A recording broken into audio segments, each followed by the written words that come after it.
Ainda não, né? Pessoal, vamos lá? Então, em relação à confissão ficta e produção de provas, a gente já falou um pouquinho no encontro anterior, né? Os fatos confessados, eles não dependem de prova e por isso, se o juiz indefinir o requerimento para a produção de prova posterior, isso não geraria nulidade. Mas, ao mesmo tempo, se o juiz quiser, mesmo em relação a fatos confessados, fatos incontroversos, fazer alguma prova, ele pode fazer. Tem uma exceção nisso aqui, tá? Que até o colega ele falou, que é a questão da perícia para adicional de insalubridade e periculosidade. Esta perícia, ela por lei, ela é obrigatória. Então, mesmo que haja revelia do empregador, porque ele não apresentou a defesa, mesmo que haja uma hipótese de confissão ficta, né, em princípio, esta perícia, ela é obrigatória e ela precisa ser realizada. Quanto à ampla liberdade na instrução probatória, o juiz ele vai dirigir o processo, né? E qual que é a orientação legal para o juiz? Indeferir as diligências desnecessárias, por força do princípio da economia processual, por força do princípio da celeridade, mas ao mesmo tempo ele tem a capacidade de determinar aquelas diligências necessárias para a produção dos fatos. Então, diferentemente do que se tinha no passado, em que a gente entendia o juiz como uma figura inerte, uma figura passiva, uma figura que ficava esperando a provocação das partes no que se refere à produção das provas, hoje em dia não. O juiz ele tem interesse em descobrir a verdade real dos fatos e, por isso, né, ele pode determinar a produção probatória se assim entender que é conveniente para elucidar determinado fato. Tá? A prova emprestada, ela é admitida no processo de trabalho, a regulação está toda no processo civil, né? Não há necessidade de concordância das partes, o que precisa de se fazer é abrir sempre o prazo para as partes se manifestarem. Então, às vezes, por uma questão de eficiência, o juiz fala, vou utilizar o depoimento prestado por uma testemunha num caso semelhante aqui da mesma empresa como prova emprestada. Para falar a verdade, na maioria das vezes, as próprias partes requerem a produção de prova emprestada. Excelência, a gente pode usar a prova emprestada do processo tal? Não, beleza, vamos utilizar. E aí você dá prazo para as partes se manifestarem. O grande lance é que muitas vezes a parte quer aproveitar a prova que lhe é favorável. Então, eu posso utilizar a prova emprestada do processo tal? Aí a outra parte, não, mas eu quero usar então a prova emprestada do processo tal. Ok, né? Colocam lá os depoimentos que vocês quiserem, a perícia que vocês quiserem, né? E aí depois o juiz avalia. Isso às vezes é interessante para dar um dinamismo à audiência. Né? As partes às vezes, olha, se utilizar a prova emprestada, a gente nem precisa ouvir testemunhas nesse processo. Aí o juiz avalia se acha que, para a verdade real, isso é conveniente ou não. Valoração da prova. Antigamente a gente falava em livre convencimento motivado. Essa expressão livre dava uma ideia de que o juiz estava completamente,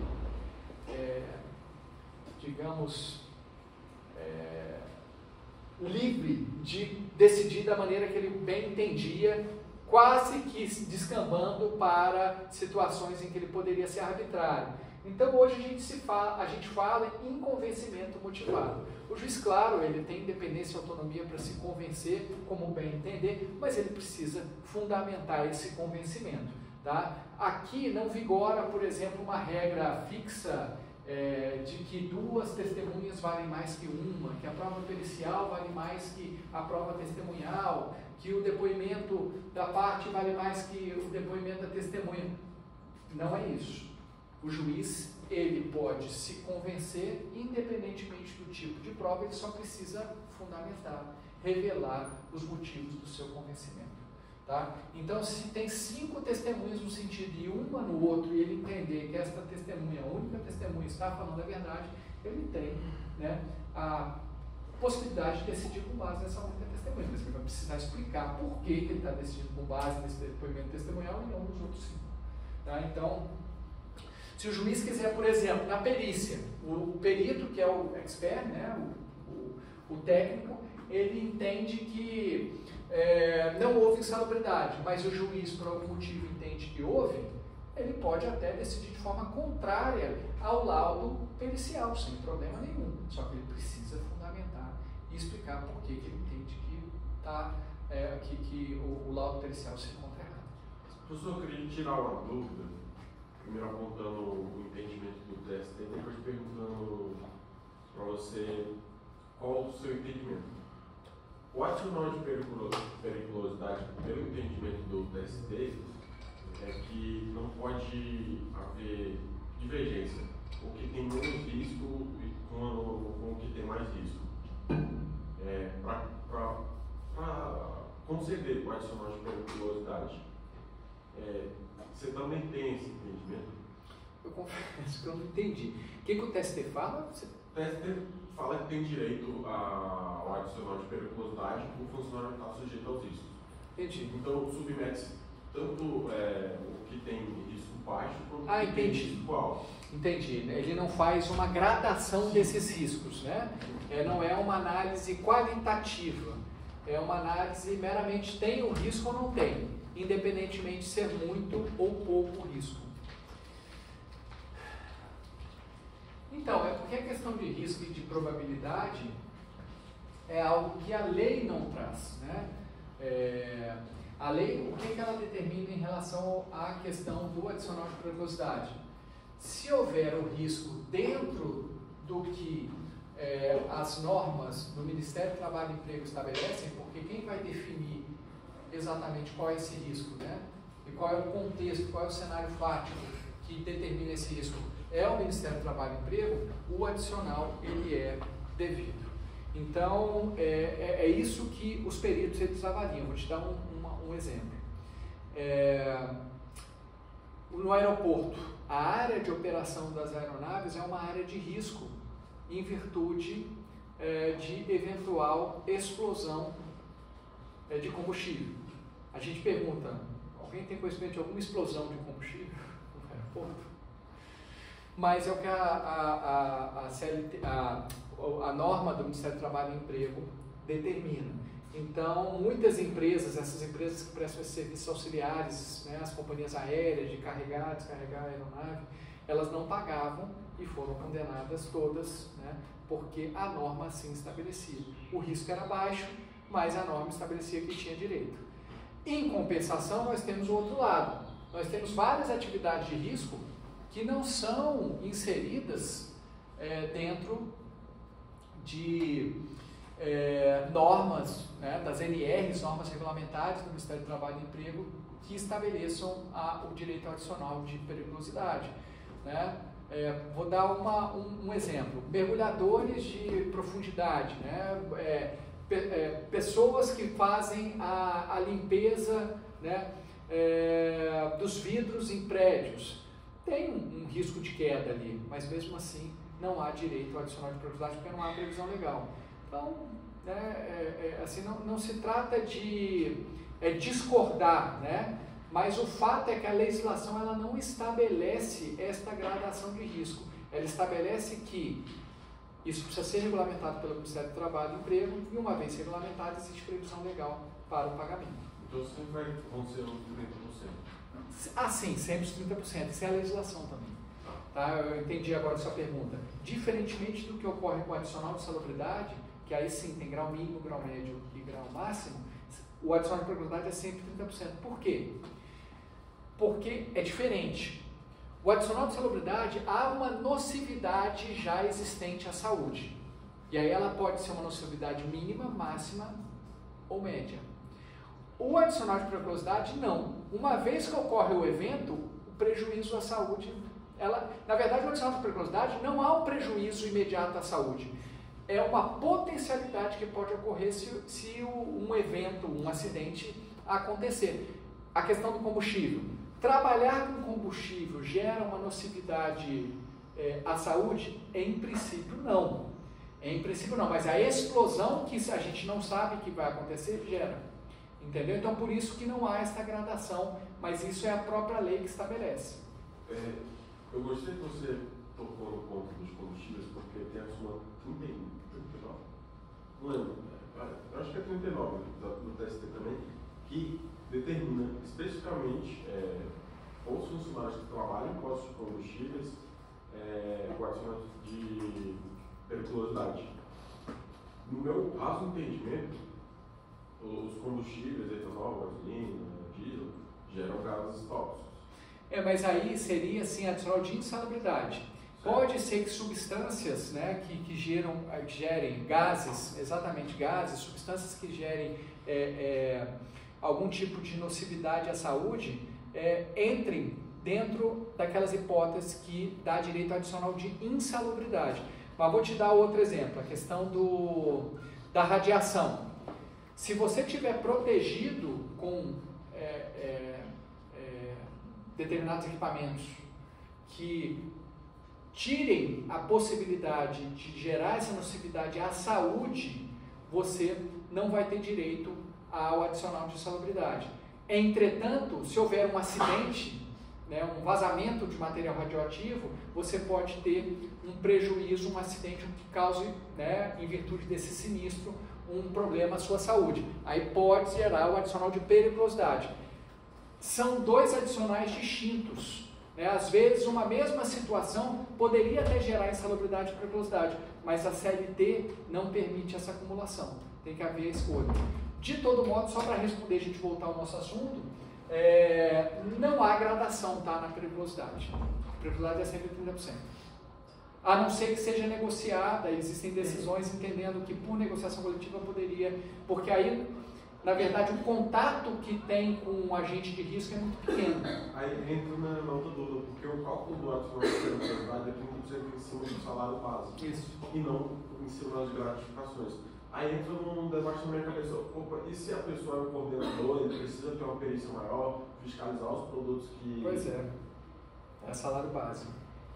E o pior, o do adicional de salubridade é salário mínimo, que é mais sem lógica ainda. A pessoa ganha mais que o salário mínimo e o adicional de salubridade é pago com base no salário mínimo.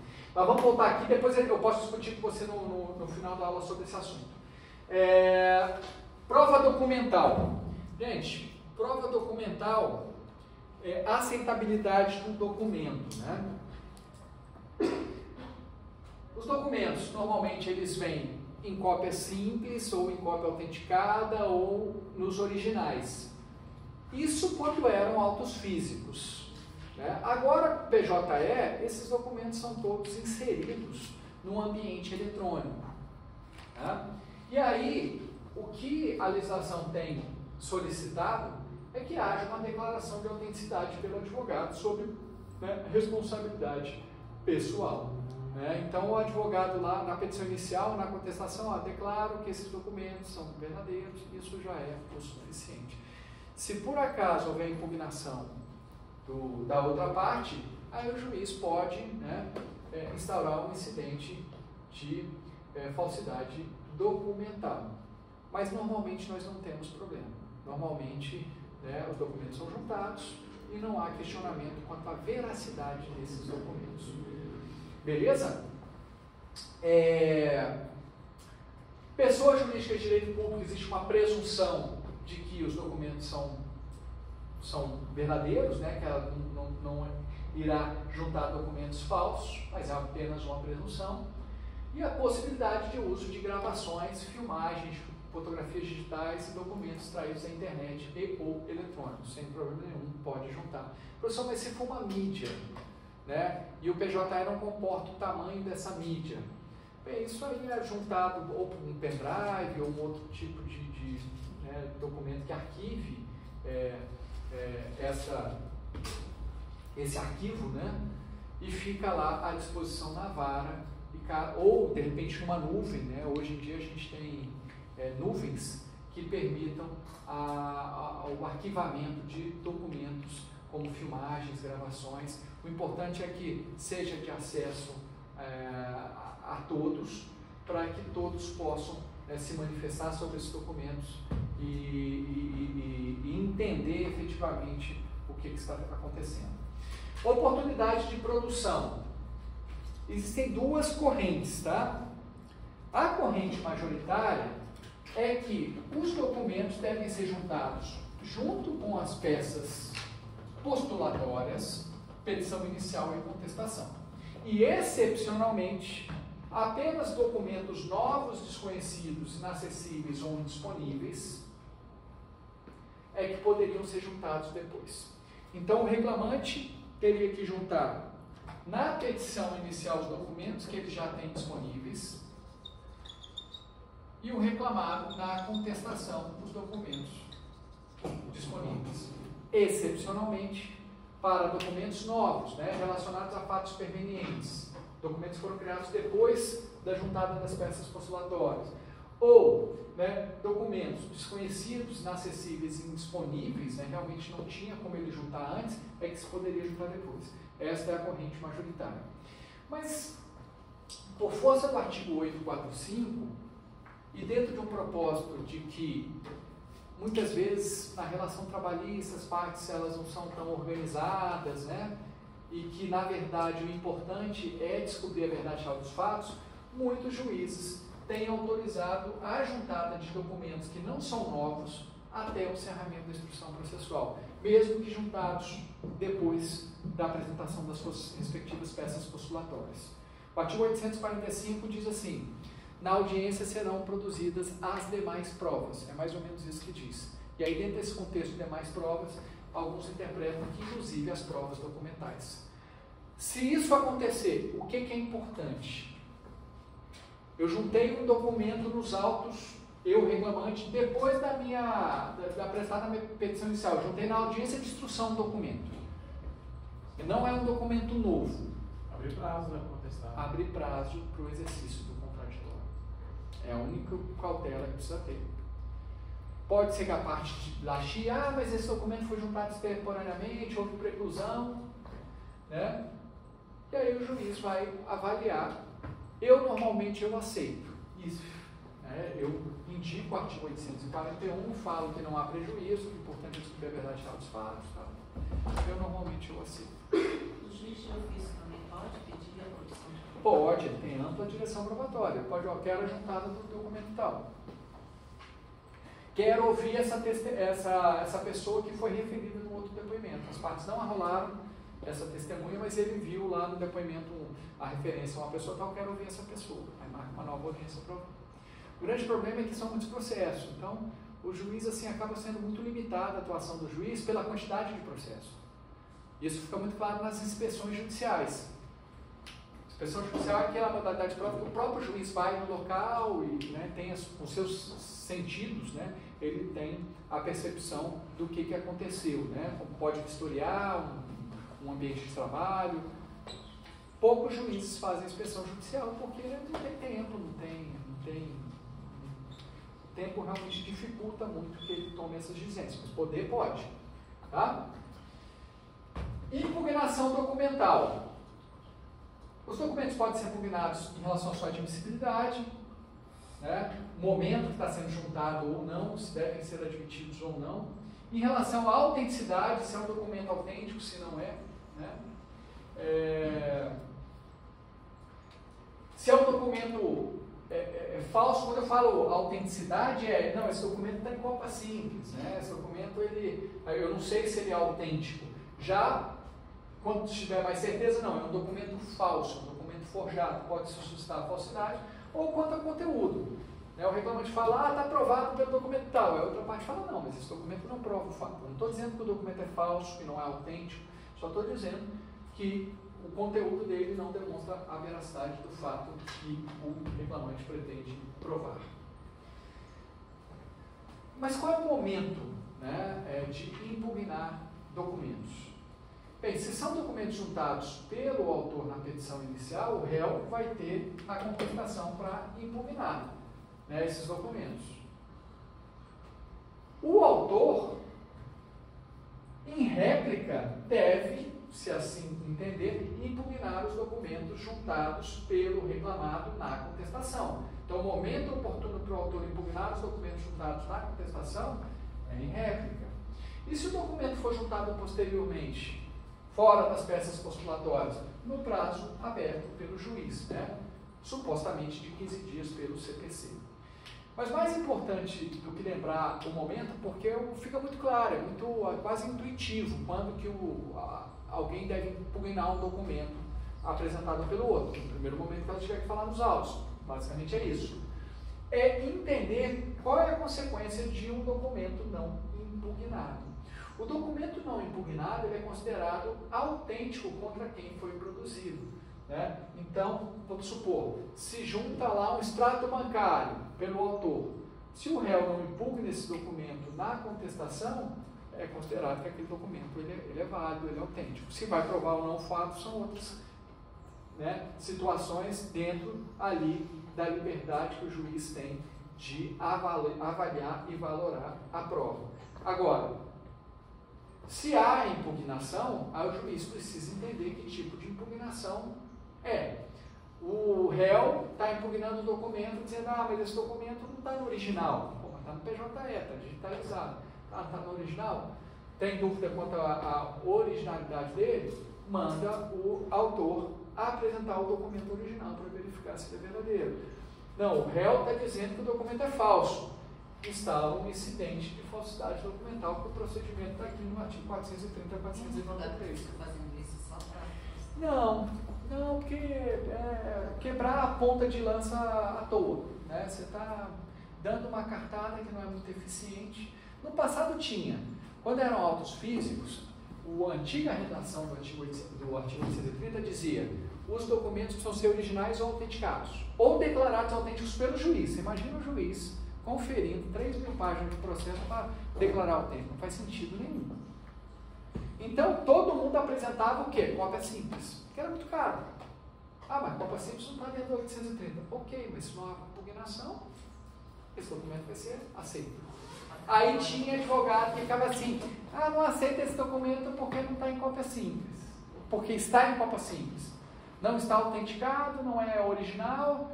Normalmente, qual que era a solução? O juiz mandar autenticar aquilo tudo, vai ficar muito caro para a parte. E se for o reclamante, não vai ter condições. O juiz mesmo, ele mesmo ficar autenticando, tem mais o que fazer. O que o juiz fazia? Você está impugnando só a forma do documento, se está em original. Isso não tem muita validade, não. Você tem que impugnar o teor do documento.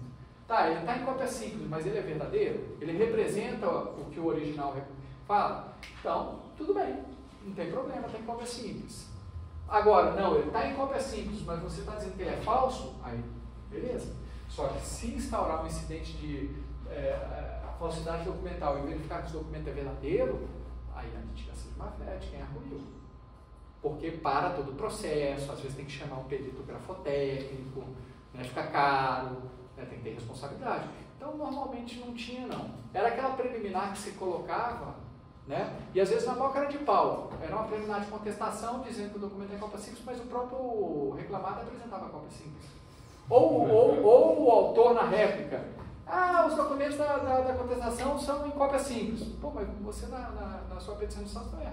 Era uma coisa meio totalmente esdrúxula, que era mais para encher o saco. Mas não dava para dizer que era algo majoritário. Acontecia ali, mas a gente já tinha um modelinho lá dizendo, olha, você não está impugnando do teor, está impugnando só se é em cópia simples ou não, isso não tem validade. Eu estou com uma dúvida aqui, assim, eu comecei a fazer um trabalho de uma série sobre documento digital. E aí, só que se eu não começo a lei, não posso abandonar uma bobagem. Mas lá fala o seguinte, que a partir do momento que você digitalizou aquele documento, a tela não fala da assinatura digital, mas não fala da obrigatoriedade. Fala de alguns documentos públicos que teriam que ter a assinatura digital. E nesse caso, e lá fala que pode ser destruído o documento já digitalizado. Nesse caso, ele tiver o documento. Mas, assim, existem leis, inclusive a previdenciária, que diz que tem que manter a guarda do documento pelo menos 5 anos, que é o prazo de prescrição, né? Então, não sei como é que é essa situação, mas realmente precisa se avaliar. Eu não conheço muito essa discussão de poder ser destruído o documento que foi digitalizado.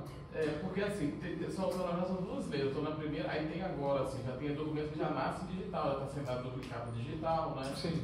Mas aí deve ter algum tipo de digital, mas eu achei de conferência dessa eu lembro até essa lei que eu comecei a ler ainda é é da época da gestão da Dilma, né? Ela que validou, né? Que assinou. E eu achei curioso isso. Lá fala da assinatura digital, mas não obrigatório.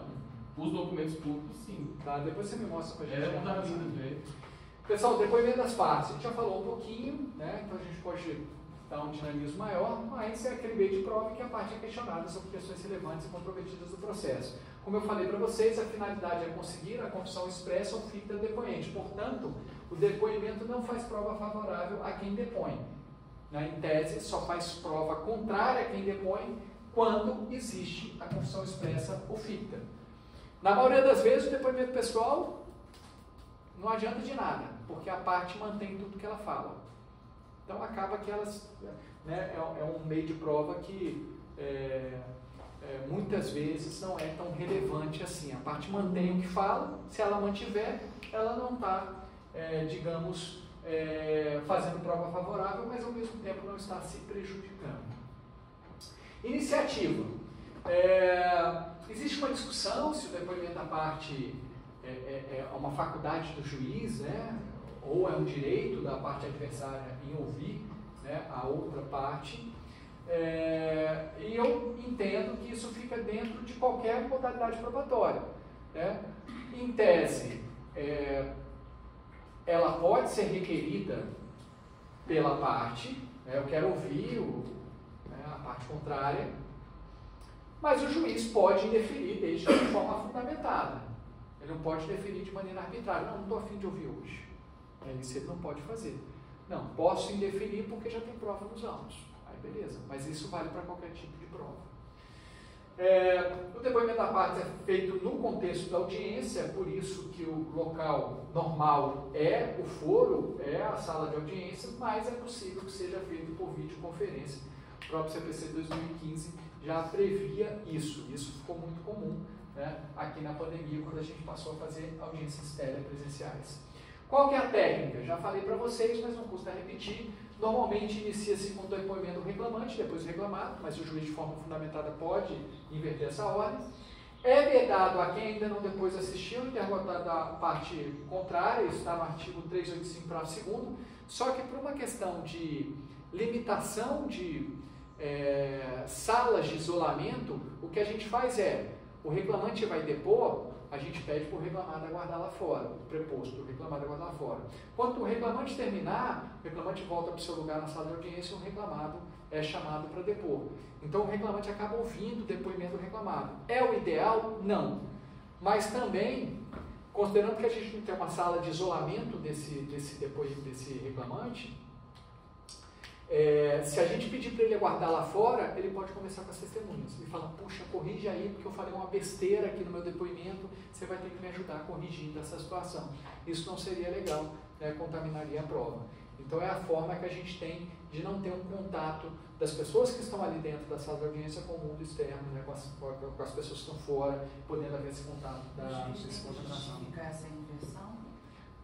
Tem, qualquer medida, né, digamos, diferente, precisaria justificar. Normalmente a gente justifica pela inversão do ônus, ou não inversão do ônus, considerando o ônus. Considerando que o ônus é da reclamada, né, vamos ouvir a reclamada primeiro, né, porque se ele confessar, aí já resolve. Entendeu? Já resolve, não precisa nem ouvir mais nada. Mas, como o depoimento pessoal das partes, normalmente eles mantêm o que eles falam e não adianta de nada, eu nem inverto o depoimento, eu acho que é desnecessário inverter o depoimento, eu só vou inverter, se for o caso, nas testemunhas. Aí faz mais sentido. Se você não justificar, o advogado pode inverter. Sim. Aí... já cria um incidente. Apenas fazem pergunta o juiz e o advogado da parte adversária, ou seja, o advogado da parte da depondo não faz pergunta. Impossibilidade de inquirição direta, né? Em princípio, o TST rejeitou a possibilidade do advogado fazer a pergunta diretamente para a parte, para as testemunhas. O advogado, em tese, ele tem que fazer para o juiz avalia se aquela pergunta é tendenciosa, faz sentido, é pertinente, relevante, e se for uma pergunta importante, o juiz repassa para a parte testemunha. Tem o lado bom e o lado ruim. O lado ruim dessa intermediação de perguntas é que a gente demora mais tempo. E também você permite que a parte vá pensando, né? Então o elemento surpresa, ele acaba ficando mais prejudicado. E pode ser que o juiz entenda errado, né, a pergunta. É o telefone sem fio. O juiz pode pergunta uma coisa, o juiz pergunta outra. Pode acontecer. O que é isso? Hã?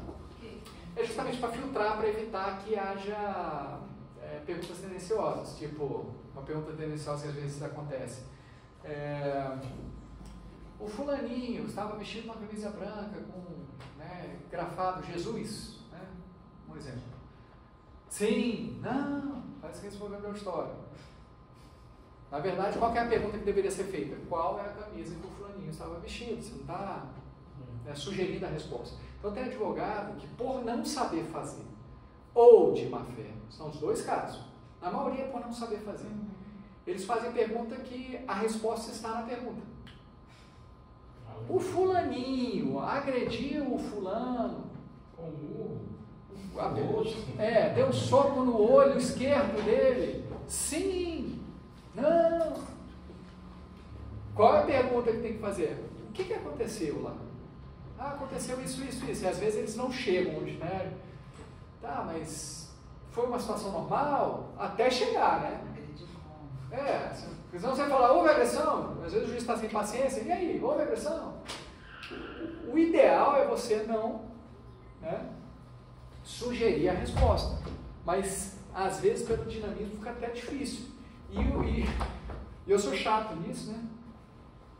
E eu falo assim, doutor, eu sei que a senhora, né, doutor, tal, sei que não há intenção, tal, mas o senhor está sugerindo a resposta, explico.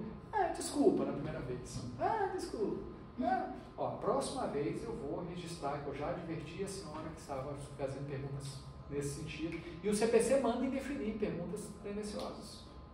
Tem lá um dispositivo mandando indeferir. E eu vou passar a indeferir. Eu registro tudo. Só que a audiência que é para demorar 1 hora, demora 1h45 por conta disso. Porque a pessoa não sabe fazer pergunta direito. E muitas vezes os advogados perdem a paciência, né? Excelência, você não deixa eu perguntar nada. É assim. Não deixa eu perguntar nada, tal. Ou como é que eu vou fazer essa pergunta, excelência? Aí é chato, porque aí você faz a pergunta que deveria ser feita. A pessoa fica assim. Mas às vezes é difícil. Eu reconheço que, a depender do fato, se você não sugerir alguma coisa, fica difícil para a pessoa perguntar. Mas, na medida do possível, a gente tem que evitar essas perguntas tendenciosas. Não é permitido o uso de escritos anteriormente preparados, mas apenas breves notas para complementar esclarecimentos. Porque às vezes, assim, não é muito comum, mas às vezes a testemunha ou a própria parte está lá com uma cola, né, gigante. Isso não é permitido. E na tela presencial fica muito difícil, porque às vezes a pessoa está olhando para o computador, mas na tela do computador a câmera está aqui, na tela está aqui. Está a cola inteira. Então tem juiz que fica olhando. Não, você está lendo aí, o que você está lendo? É complicado. A tela presencial é complicado. Mas na hora da audiência, se for presencial, ele pega assim, não, deixa eu dar uma olhadinha aqui num documento que eu não me lembro de cabeça. Não tem problema. Dá uma olhada em documento, em breves notas, não tem problema. O que não pode é pegar lá um resumão da coisa e fazer a cola. Né? Não faz sentido. Não é esse o propósito do depoimento da parte e das testemunhas. Prova testemunhal. Só de olho no horário. Prova testemunhal. Limite da quantidade de testemunhas. Quantidade máxima, em princípio. É máxima, mas você sabe, né? O juiz pode ultrapassar esse limite se quiser, dentro da ideia de liberdade de direção do processo. No rito sumaríssimo, vamos lá, Rafael. São quantas testemunhas? Rito ordinário? 3. Inquérito para apuração de falta grave? 6. 6. Tá? É porque está estudando para concurso, porque você está afiado, né? E o rito ordinário também, o sumário, quer dizer, mas ninguém fala dele, né? Depois a gente vai falar dele, eu falo dele.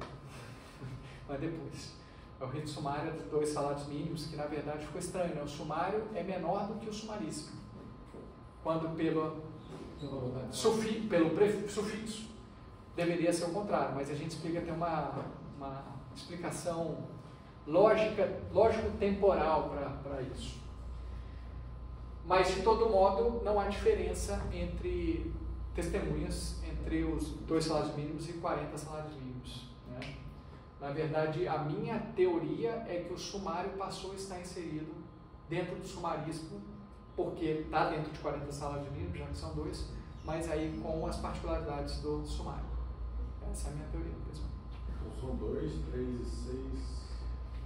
2 ritos sumaríssimos, 3 no ordinário para cada parte, é assim que eu penso, depois eu explico melhor, e o inquérito para apuração de falta grave, são 6 testemunhas. O que é o inquérito de apuração de falta grave? É uma ação trabalhista para rescindir contrato de quem tem uma estabilidade decenal ou estabilidade de agente sindical. Ela só para isso. Então, o legislador de 43 achou que era uma ação complexa, e por isso está autorizando mais testemunhas. A parte tem direito, então, a ouvir 2 testemunhas no rito sumarístico, não é que tem direito, ela pode requerer, mas o juiz pode indeferir, as 2, inclusive. Fala assim, não há necessidade, porque o fato que você pretende provar já está demonstrado no documento tal, ou o fato é incontroverso. Mas, em princípio, o que se quer dizer com limites das numerárias é que a parte pode requerer a oitiva de até 2 testemunhas no rito sumarístico, 3 no rito ordinário e 6 no inquérito para apuração de falta grave. Então não se aplica aqui, né, esse dispositivo 357 para 6 e 7 do CPC de 10 testemunhas. Beleza? O juiz, ele pode chamar quantas testemunhas ele quiser, está limitado a esse número, tá? Então no rito sumarístico, se ele quiser ouvir 5 testemunhas, ele ouve. Mas isso não é comum, pela quantidade de ações que temos, pela quantidade de trabalho, não faz muito sentido na prática. O juiz também pode, e as partes podem requerer, se for o caso, testemunhas referidas em outros depoimentos. O fulaninho falou que o Beltrano ouviu assistiu àquela situação. Então pode haver um requerimento de oitivo de testemunhas referidas. E, caso haja contradição entre os 2 depoimentos, a requerimento ou de ofício, o juiz pode acariar as testemunhas. Coloca uma de frente para a outra e fala, e aí, quem está falando a verdade? Você mantém essa versão? Você mantém essa versão? Porque aí, se tiver mentira, nós temos o crime de falso testemunho. Beleza? Em relação ainda aos limites das numerárias, o que é importante a gente saber? Há uma discussão, mas é por polo esse limite. Então, o polo ativo tem 2 testemunhas no rito sumarístico e o polo passivo 2 testemunhas, ou é por parte? Eu entendo que é por parte. Embora na prática dificilmente a gente tenha essa discussão. Porque você imagina, tem 3 reclamados. Os 3 reclamados têm fatos diferentes para serem provados. E aí? Eles vão ter que dividir 2 testemunhas no rito sumarístico? E se eu quero ouvir uma, o outro quer ouvir outra, e o outro quer ouvir outra. Pelo menos uma cada um. Vai tirar para o ímpar? Não faz sentido. Entendeu? Mas acaba que isso, essas discussões elas não são comuns, porque, primeiro, dificilmente esses limites vão ser ultrapassados. E ainda que haja essa discussão, o juiz pode chamar, né, na sua conta, não, então tá bom, eu vou ouvir uma sua. Pode existir. Mas eu entendo que, pela lógica, teria que ser por parte para permitir que ambos possam se defender. Se uma das partes requeriu 2 testemunhas, se o juiz indeferiu uma, ele pode requerer outra? Não. Em tese pode, mas se o juiz indeferiu, ele vai indeferir porque ele acha que o fato já está provado, então não faz sentido. Mas pode, assim, acontecer a seguinte situação. Eu sou rito sumarístico, mas eu levei 3 testemunhas e uma foi considerada impedida, suspeita. Aí escuta as outras 2, pode. Às vezes eu sempre falo para a questão de dinamismo, né? Eu falo assim, qual que é a sua melhor testemunha? Não estou falando que eu vou definir as outras, mas se essa daqui já abranger todo o fato, todos os fatos, talvez não haja necessidade de ouvir uma segunda testemunha, uma terceira. Então eu sempre peço para as partes, assim, olha, qual que é a testemunha mais importante? Excelência, mas essa testemunha não consegue falar sobre o fato X. Tá bom, então a gente escuta uma segunda testemunha. Para tentar dar dinamismo. Eu não acho interessante ouvir 2, 3 testemunhas, porque é muito comum haver contradição entre elas, mesmo que elas não queiram mentir. É muito difícil as pessoas darem o mesmo relato. Então, a quantidade de testemunhas, eu não acho que é interessante quando é o mesmo fato que se pretende provar. O que pode acontecer são fatos distintos. Uma viu isso sobre horas extras, a outra vai ser testemunha sobre a indenização por danos morais. Beleza. Aí realmente tem que ser duas testemunhas diferentes. Mas normalmente uma testemunha já é suficiente para abranger toda a prova. Modo de comparecimento das testemunhas. Tá? Em princípio, as testemunhas podem vir espontaneamente. E na maioria das vezes é assim. O advogado vai, olha, combina com a testemunha, dia tal, hora tal, você pode vir? Posso.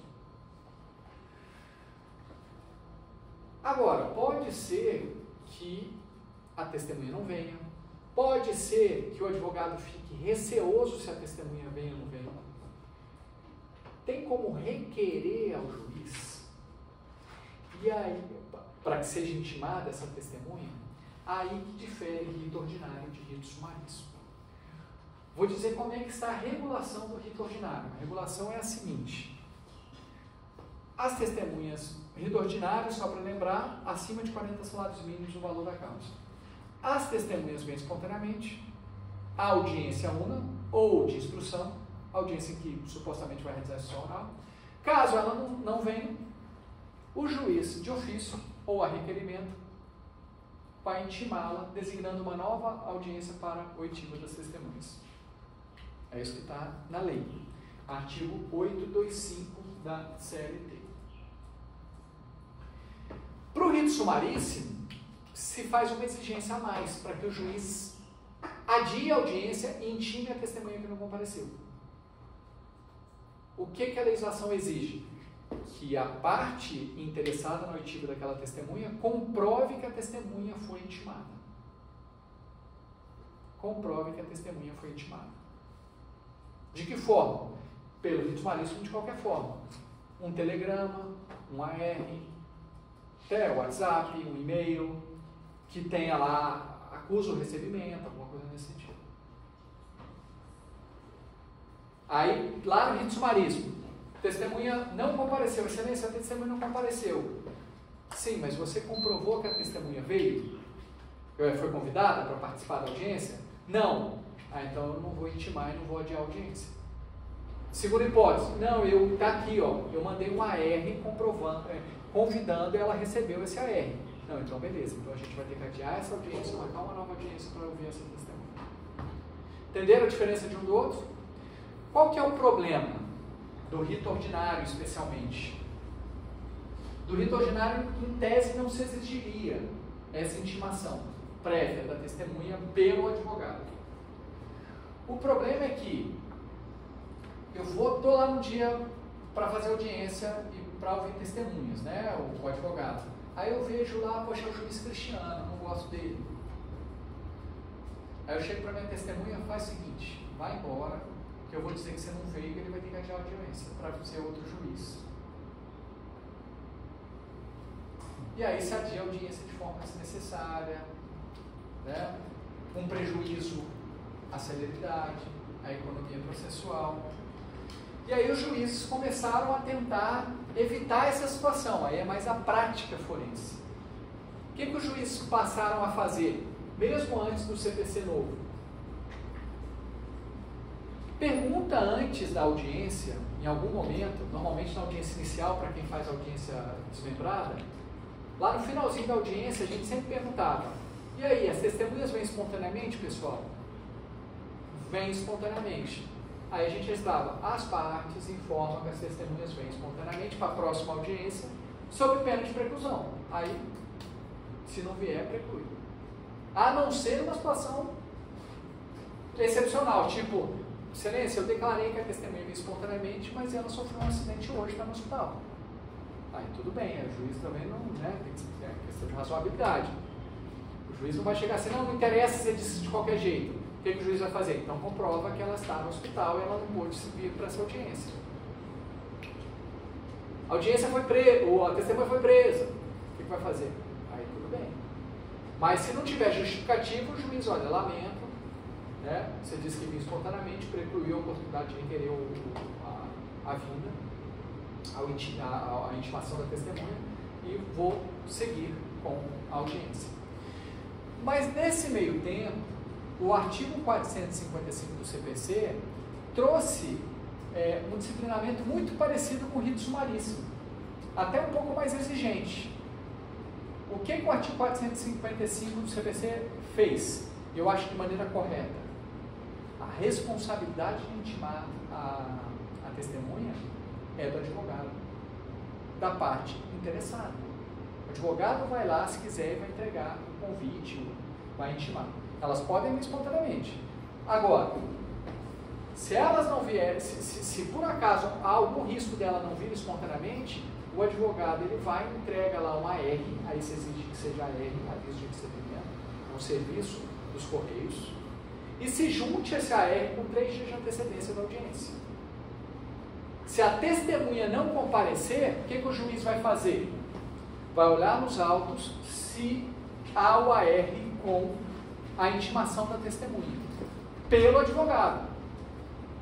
Ou seja, há uma economia também do Estado, que não está gastando com esse serviço. Se tiver o AR e a testemunha não veio, o juiz vai ter que adiar a audiência, intimar a testemunha. Aí sim, vai intimar a testemunha para comparecer, inclusive com possibilidade de ser a partir de um oficial de justiça, né, condução, coercitiva, aquela coisa toda. Se por acaso a testemunha não comparecer, mas não tem a intimação providenciada pelo advogado ou pela parte, aí o juiz não adia a audiência. Fala, olha, você não cumpriu o regramento do artigo 455 do CPC. Tá bom, isso está no CPC, professor. Isso se aplica ao processo do trabalho? Ainda há dúvida, porque o processo do trabalho não é omisso, não há omissão. O artigo 845 da CLT estabelece como isso irá acontecer. O artigo próprio do rito sumaríssimo também estabelece isso. Mas muitos juízes têm adotado esse procedimento. O que eu faço? Eu faço assim, eu pergunto para as partes, eu só falo, ó, pessoal, as testemunhas podem comparecer espontaneamente. Agora, ou elas vêm espontaneamente, ou elas vêm na forma do artigo 455 do CPC. Então, caso elas não venham espontaneamente, o advogado vai ter que providenciar a intimação da testemunha na forma do 455 do CPC. E funciona extremamente bem. Funciona extremamente bem. Os advogados que têm receita das testemunhas não comparecer espontaneamente, eles vão e cumprem lá as regras do 455. Então, fazem um aviso de recebimento, tudo bonitinho, a testemunha não veio. Porque o pressuposto é que as testemunhas, elas só vão ser chamadas se elas se sentirem à vontade de depor. Mas, professor, as testemunhas não podem ser obrigadas a depor? Sim, elas podem ser obrigadas a comparecer em juízo para depor. Se elas vão falar ou não, são outros 500. Mas elas podem, é um munus público. Agora, o reclamante não vai chamar uma testemunha que não queira depor. Porque ele vai ficar com medo delas prejudicado. O reclamado também não vai chamar uma testemunha que também não está disposta a depor. Normalmente, o que o reclamante faz? Chama quem? Pessoas que já trabalharam na empresa e saíram. E o empregador normalmente chama quem? Os atuais empregados. Pessoas que estão na empresa. E normalmente essas pessoas não têm muito problema em depor. Mas às vezes acontece, ela não está disposta a depor. Eu sempre falo, você quer que intime, né? Porque em tese elas são obrigadas a depor. Não quero, né? Mas aí é uma decisão pessoal. Beleza? As testemunhas não podem conversar entre si, elas não podem assistir os depoimentos umas das outras, mas aí nós temos o mesmo problema das partes. Nós não temos uma sala de isolamento de testemunhas, deveríamos ter. Então o que a gente faz? A gente ouve as testemunhas ficam lá de fora da sala de audiência, a gente ouve uma testemunha e pede para essa testemunha ficar aguardando na sala de audiência. Aí chama outra testemunha. A testemunha que foi ouvida vai assistir ao depoimento da próxima testemunha. Não é o ideal, mas não tem muito o que fazer, porque se a gente pede para essa testemunha ir lá para fora, ela vai conversar com as outras testemunhas, então elas vão se comunicar. Raramente existe a necessidade de um intérprete, né? Raramente. Eu, nesse período inteiro, eu nunca usei um intérprete. Aliás, uma vez eu usei um intérprete. Uma vez. Que era um caso de um australiano. Embora eu fale inglês, né? E vários falam também, é conveniente que se use intérprete. As testemunhas não podem ser descontadas se elas tiverem que faltar o dia de trabalho, porque é um ônus público. E há a possibilidade de oitiva por videoconferência. As testemunhas elas precisam ser imparciais, né? Elas não podem ser suspeitas ou impedidas. E a suspeição e impedimento das testemunhas está prevista especialmente no CPC, tá? No CPC, mas nós temos regra específica na CLT. A regra da CLT ela acaba sendo no 829 complementada pela regra do CPC 447, que é muito mais analítica e discrimina as situações melhores. Mas a ideia é que a testemunha ela seja isenta, seja imparcial, ela não pode ser amiga, não pode ser inimiga, não pode ter interesse na causa, não pode ter uma relação de parentesco dentro de um determinado grau e assim por diante. Então, normalmente, como é que acontece na prática? A gente chama a testemunha, ela senta, o secretário de audiência pega os dados dela, RG, informações gerais, né, endereço, o juiz pergunta se é amiga, não é amiga, é inimiga, tem relação de parentesco, conhece aonde, aquela coisa toda, e aí se faz o compromisso de falar, se você se compromete a falar a verdade, né, e apenas a verdade, aquilo que sabe, né, também não pode negar, diferentemente da parte, né, que não pode produzir prova contrária, a testemunha não pode negar, né, e informar algo que saiba. E às vezes há uma contradita desse depoimento, que é uma impugnação ao compromisso. Qual é o caso mais comum? Que na maioria das vezes não adianta, porque já está simulado na súmula 357. O advogado reclamante impugna a testemunha do reclamado, aliás, o advogado reclamado impugna o compromisso de falar a verdade da testemunha do reclamante, dizendo que aquela testemunha tem uma ação contra o mesmo empregador e por isso ela tem uma inimizade com o empregador, tem interesse na causa ou qualquer outro fator que gere a ausência de imparcialidade. O que a súmula 357 diz? Você se lembra, Rafael, estudou a súmula 357? De como? A súmula 357 diz o seguinte: o fato da testemunha ter uma ação contra o empregador não a torna suspeita, porque ajuizar uma ação é um direito constitucional, e o exercício de um direito constitucional não pode tornar a pessoa suspeita. Essa é a lógica teórica. Na prática, se a gente entendesse que as testemunhas do reclamante que ajuizaram a ação contra o empregador fossem suspeitas, o reclamante teria uma dificuldade muito grande de conseguir testemunha, porque a maioria das testemunhas arroladas pelo reclamante ajuizam a ação contra o empregador, ou boa parte dessas testemunhas, vou dizer a maioria, boa parte dessas testemunhas. Então seria restringir muito a possibilidade do reclamante provar os fatos por meio de testemunhas. Da mesma forma que seria restringir muito a possibilidade do reclamado provar se entendesse que o fato dela ser empregada ainda do empregador deixa ela suspeita. Então há um certo equilíbrio aí no entendimento. A maioria das testemunhas arroladas pelo empregador são pessoas que estão trabalhando, e a gente sabe que elas têm medo de desagradar o empregador, mas a jurisprudência entende que isso por si só não torna ela suspeita. Da mesma forma que o fato da testemunha ajuizar uma ação contra o empregador, pode ser que ela tenha interesse sim, pode ser que ela tenha raiva do empregador, pode ser, mas a gente não pode presumir que ela é suspeita. porque senão você vai impedir que haja testemunhas no processo de trabalho, vai dificultar muito.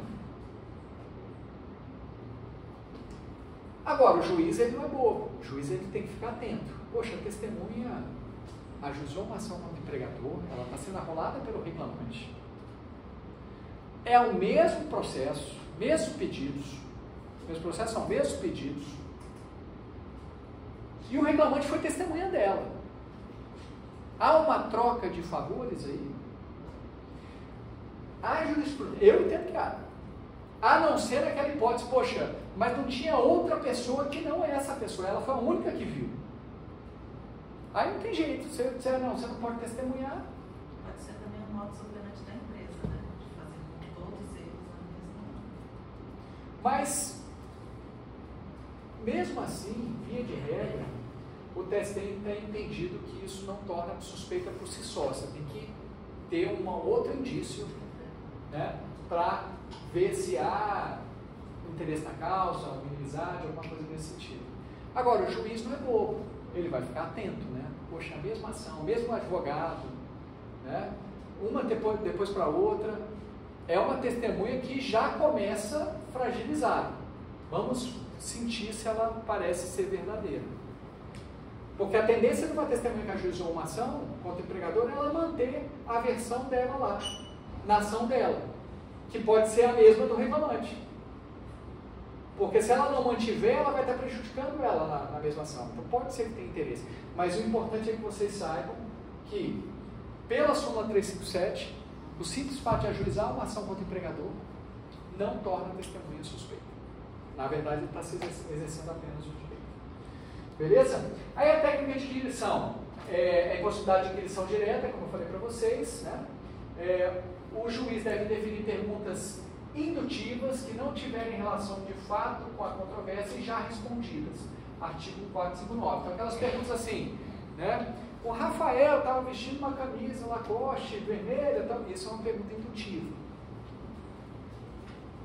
Você está já dando a resposta, a pessoa vai dizer sim ou não. Perguntas de sim ou não normalmente são perguntas indutivas. Então o juiz deve indeferir essas perguntas. O grande problema é que se o advogado já fez a pergunta indutiva, ainda que seja indeferida e ele reformule a pergunta, a pessoa já sabe qual é a resposta que deve dar. Você imagina, né? Eu sou advogado e falo, Rafael usava camisa vermelha. É vermelho ou vinho, gente? Vinho, da Lacoste é polo. Aí o juiz, pergunta indutiva, indefira. Aí o advogado, na sequência, qual camisa ele usava? Vinho, da Lacoste. Fragiliza. Então o advogado ele tem que ser esperto para não fazer isso. Eu vou julgar. Eu vou dizer, pô, o advogado está de brincadeira comigo, né? Faz uma pergunta. Porque senão eu vou reformular. Só que fica ruim a audiência, porque fica o tempo inteiro parando, o juiz, indefiro, porque é indutivo, porque não sei o que.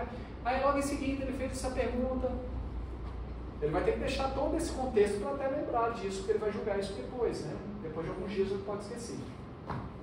Beleza? Prova pericial, meus amigos. Praticamente a gente usa todo o CPC, né? Além da testemunhal também é muito CPC, mas a gente tem aqui um disciplinamento da prova pericial na Lei 554 de 70, que é específico para o processo do trabalho. Normalmente a perícia ela é facultativa, tá? Para aquelas situações em que há uma necessidade de um conhecimento técnico apurado, que o juiz não tem. Quais são os casos comuns, né? De perícias na Justiça do Trabalho? Eu preciso fazer uma perícia de insalubridade e periculosidade. Essas perícias são obrigatórias. A de insalubridade e periculosidade. Perícia, por exemplo, tem um acidente de trabalho. Às vezes você precisa fazer uma perícia da dinâmica do acidente com o engenheiro do trabalho para verificar como que o acidente ocorreu, para apuração das responsabilidades. E quando há acidente de trabalho e doença ocupacional, aí também a gente precisa fazer uma perícia, é facultativa, mas o juiz não tem conhecimento para isso, quase certo que ele vai fazer. É facultativa porque a lei não existe, tá? Mas a prática ele precisa fazer porque ele não tem esse conhecimento. Para apurar qual que é o impacto, né, daquele evento, doença ou acidente, na saúde do empregado e na capacidade laborativa do empregado. Então vai verificar se tem nexo de causalidade, com o trabalho, vai verificar se houve perda ou redução da capacidade laborativa, qual foi essa redução na capacidade laborativa, e isso o médico ele faz. Perícia, pode existir uma perícia contábil, né, o empregado recebia por comissão, e sobre o faturamento da empresa. A empresa, quer dizer, a gente tem acesso ao faturamento da empresa. A empresa apresenta lá os documentos contábeis, isso precisa ser analisado por um perito. Pode ser que haja uma perícia, por exemplo, de geolocalização, né, para checar exatamente onde ele estava e fazer. Tem várias situações em que ocorre perícia. Mas não é algo comum, tá, em todas as nações.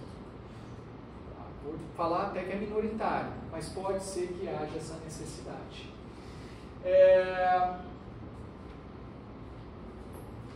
Como eu falei para vocês, a perícia de insalubridade e periculosidade é obrigatória, mas a súmula 453, ela trata de uma hipótese em que a perícia é dispensável nessas situações. O pagamento de adicional de periculosidade efetuado com mera liberalidade da empresa, ainda que de forma proporcional ao tempo de exposição ao risco, ou em percentual inferior ao máximo legalmente previsto, dispensa a realização de prova técnica exigida pelo artigo 195, pois torna incontrovérsia a existência em condições perigosas. Então, nessa hipótese em que o próprio empregador já está pagando adicional de periculosidade, mesmo de forma proporcional, não há necessidade de fazer perícia, porque o empregador está admitindo que a condição de trabalho é perigosa. O que se vai discutir é se ele poderia pagar de forma proporcional. É possível o empregador pagar o adicional de periculosidade de forma proporcional, ele tem que pagar 30% sobre o salário base. Porque há alguns empregadores, né, que fazem isso. Olha, mas o contato que ele tem é que é só 1 hora por dia, então eu vou pagar só nessa 1 hora. Mas você está reconhecendo que teve a condição de risco. Então, fica desnecessário. Ou, às vezes, numa situação, acontece também, porque os honorários periciais são caros. O empregador fala o seguinte: não, eu aceito pagar a condenação na periculosidade, eu reconheço esse direito, para evitar a perícia e o pagamento de honorários periciais. Então, se ele está reconhecendo o direito adicional de periculosidade, não há necessidade de fazer perícia. Mas fora dessas hipóteses, mesmo que haja revelia, a perícia é obrigatória por força do artigo 195. Questões interessantes. E se o local estiver desativado? Como é que faz a perícia no local? É uma perícia que eu precisava apurar a insalubridade de uma empresa, mas a empresa não está mais lá, tem uma outra empresa que faz uma coisa totalmente diferente. Como é que eu faço essa perícia? Nessa hipótese, eu acho de forma correta, né, o J278, o TST decidiu o seguinte: olha, nessa hipótese, quando não há possibilidade de fazer a perícia, que é obrigatória, a gente está falando de adicional de insalubridade e periculosidade, que são os dois únicos casos de perícia obrigatória, o juiz pode utilizar qualquer outro meio de prova. Não dá para fazer perícia, não tem jeito. Ele pode usar uma opinião do próprio perito, do expert, não é uma perícia, é uma opinião. Ele pode pedir para as partes: vocês têm laudos periciais desta empresa, né, para esta função aqui do nosso caso, pegar uma prova emprestada. Ele pode se basear apenas nos depoimentos das partes e das testemunhas. Não, olha, o reclamante, a testemunha X, né, independentemente se o reclamante ou não, provou que ele tinha contato com agentes biológicos. Isso gera insalubridade. Qualquer meio de prova. O que não dá é para dizer o seguinte: olha, esse pedido eu não analiso porque não tem perícia. O juiz não pode fazer isso, ele vai ter que dar uma solução, ou julgando procedente ou improcedente o pedido. Uma outra questão bastante interessante, eu peço a atenção para entender, é a da súmula 293. A verificação mediante perícia de prestação de serviço em condições nocivas, considerado agente insalubre diverso da apontada inicial, não prejudica o pedido de adicional de insalubridade. Alguém entendeu isso aí? Se tiver um agente insalubre que não foi alegado pelo reclamante, mas se tiver algum agente insalubre, isso vai prejudicar o pedido dele. Então, se a tinha radiação... Em outras palavras, o juiz está autorizado a acolher o pedido de adicional de insalubridade fora do agente insalubre indicado inicial. Só de ter algum agente insalubre, ele já... Por quê? De ofício, né? Não, o pedido de adicional... É assim, ó. Vou colocar de forma mais clara para vocês visualizarem. O pedido de adicional de insalubridade existe. Tem um pedido de adicional de insalubridade. Vou colocar aí. Mas na petição inicial, o único elemento colocado foi frio. Aí houve a perícia obrigatória. Na perícia falou o seguinte: olha, ele tem direito adicional de insalubridade, mas em virtude do contato com agentes biológicos. Sangue de boi, excremento, vísceras, pessoal de frigorífico.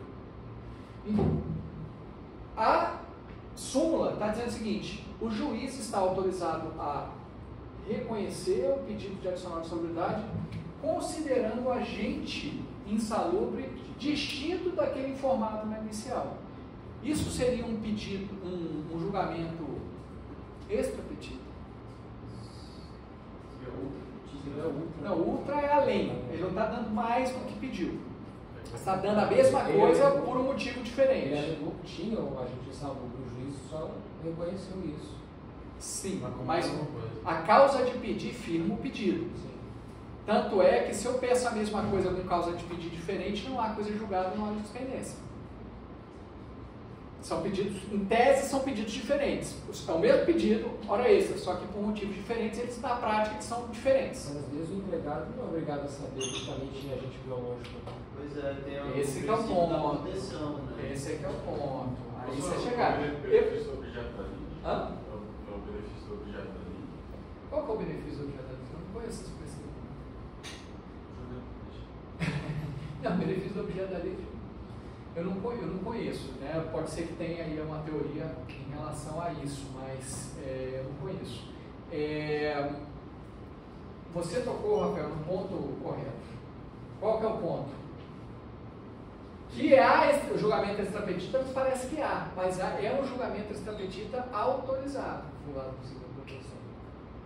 fundado na percepção de que como é que o empregado vai saber qual é o agente insalubre exato que ele tem?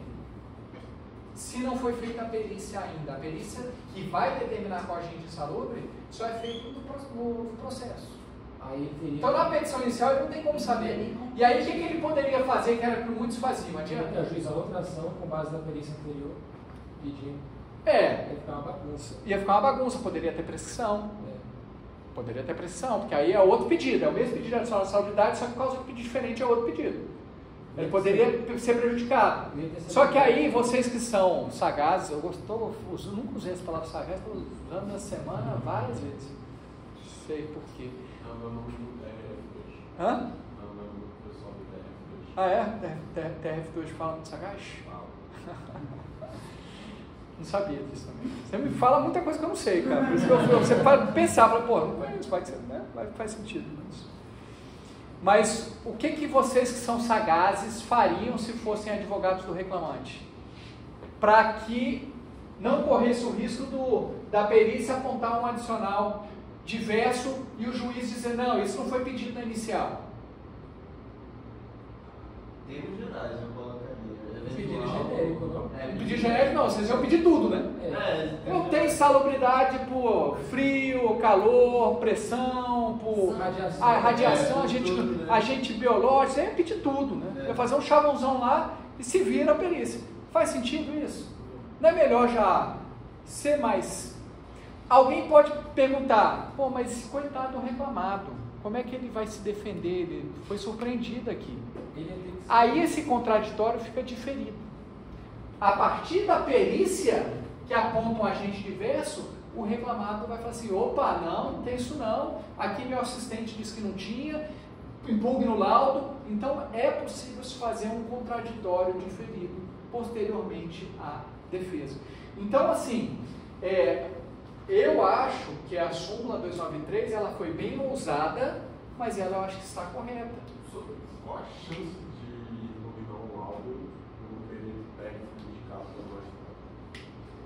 A chance é total no sentido de possibilidade. Né? Os reclamados normalmente eles têm assistentes e eles vão em público.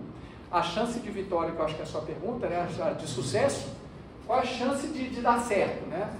Aí menos. Aí menos. Porque o juiz confia naquele perito, mas o juiz assim, vai avaliar. Tem um perito, o que acontece? A gente tem os nossos peritos de confiança, que a gente conversa, a gente fala, ó, não gosto disso, faz assim, você já sabe, tal. Mas às vezes a gente circula em outras varas. E aí o perito não é o nosso. E tem um perito lá, não vou falar o nome, que eu não gosto dos laudos dele, eu acho eles tendenciosos, sempre ele está condenando as empresas, né, assim, fala de qualquer jeito, e aí eu tenho muita dificuldade. Aí quando vem impugnação, eu vejo, pô, mas essa impugnação não faz sentido, tal, eu vou mandando esclarecer, tal, não sei o quê. E se eu me convencer, eu tenho duas opções, eu posso mandar fazer uma perícia, uma outra perícia, ou eu posso destituir aquele perito e mandar fazer uma outra perícia, mas sendo a perícia única. Entendeu? O advogado pode ser astuto, voltando aqui, o negócio da insalubridade, ele pode ser astuto colocar na inicial, pede a zona de insalubridade por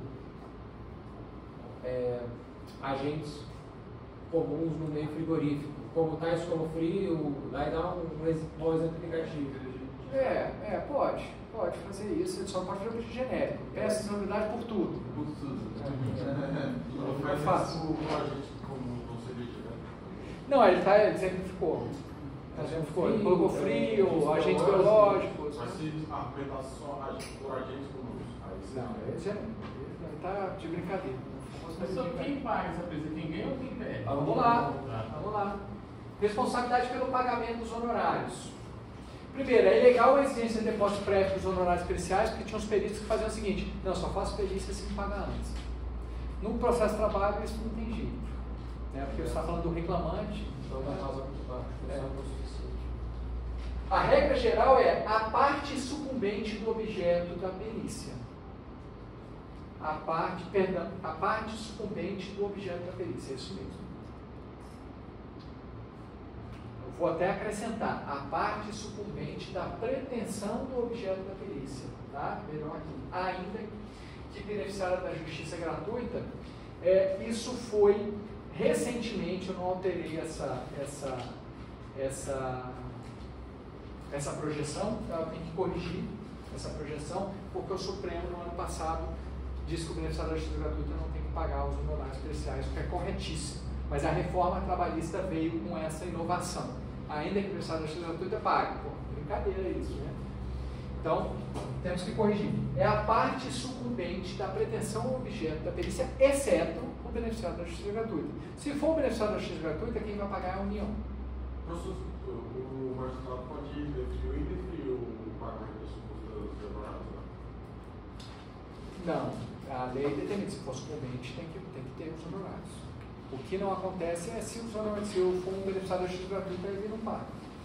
Mas, só para vocês entenderem, quem vai determinar o pagamento da perícia? Os honorários periciais? É a perícia? Não. É o julgamento do juiz em relação ao objeto da perícia. Se for adicional de salubridade, o juiz julgou contra o reclamante, em tese é o reclamante que paga os honorários periciais, exceto se ele for beneficiário da justiça gratuita. Se ele for beneficiário da justiça gratuita, é a União, dentro de uma tabela estabelecida. Se for o juiz julgou a insalubridade condenando o reclamado, quem vai pagar esses honorários periciais é o reclamado, exceto se beneficiário da justiça gratuita, o que é raro para reclamados. Beleza? Dúvidas? Gente, desculpa pegar mais um pouquinho, mas é muito rápido aqui, só a inspeção judicial, que é a última modalidade probatória, que é aquela modalidade probatória, aquela espécie de prova que o próprio juiz vai ao local e por meio dos seus próprios sentidos, ele avalia. Aí ele tem que fazer um auto de inspeção, explicar o que aconteceu, descrever os fatos. É uma modalidade muito relevante, porque o juiz se insere, né? Pouco comum, né? Porque por conta de falta de tempo do juiz, né? E fica caro. Mas naqueles casos mais complexos, é importante. Então tinha uma quantidade de ações muito grande de uma empresa, de horas extras, salário por fora, aí o juiz já estava cansado dessas ações, cansado no sentido de, eram muitos, né? E muito complexa as instruções, muitas testemunhas, cada um falando uma coisa. Ele um dia resolveu fazer aí uma inspeção judicial para ir lá na loja para ver, deixa eu ver como é que é o controle de jornada mesmo, deixa eu ver como é que vocês marcam o ponto, né? Para entender melhor. E aí com isso ele praticamente resolveu. O advogado que se sentiu prejudicado, né? Deu um pulo, lascado, não sei o que, mas ele resolveu o problema. Né? Às vezes tem uma caldeira, às vezes tem uma descrição de um determinado equipamento que o juiz não está entendendo, ele pode fazer, mas como o colega bem colocou, é muito raro, porque isso exige tempo, né, do juiz. Os juízes eles não têm tanto tempo para fazer isso, mas se tivessem, seria aí um procedimento bastante adequado. Ele pode mandar o oficial de justiça fazer isso? Pode, um mandado de averiguação, né? Pode, não vai ser uma inspeção judicial. A inspeção judicial tem que ser pelo juiz. Mas ele pode pedir para o oficial de justiça averiguar o que está acontecendo, descrever, e aí já é uma coisa indireta, não tem uma mediatidade tão grande. Tá? Beleza, gente? Pessoal, obrigado pela presença, pelas perguntas, tá?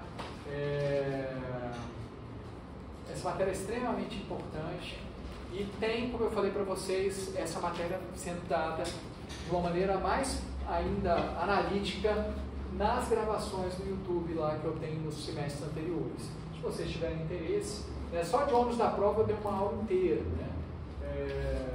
Aqui eu dou umas 2, 3 aulas. Pela dinâmica do novo currículo, isso não foi possível, né, porque a gente tem agora recursos de execução, que também é algo importantíssimo, mas eu imagino que o que seja mais importante a gente tenha passado.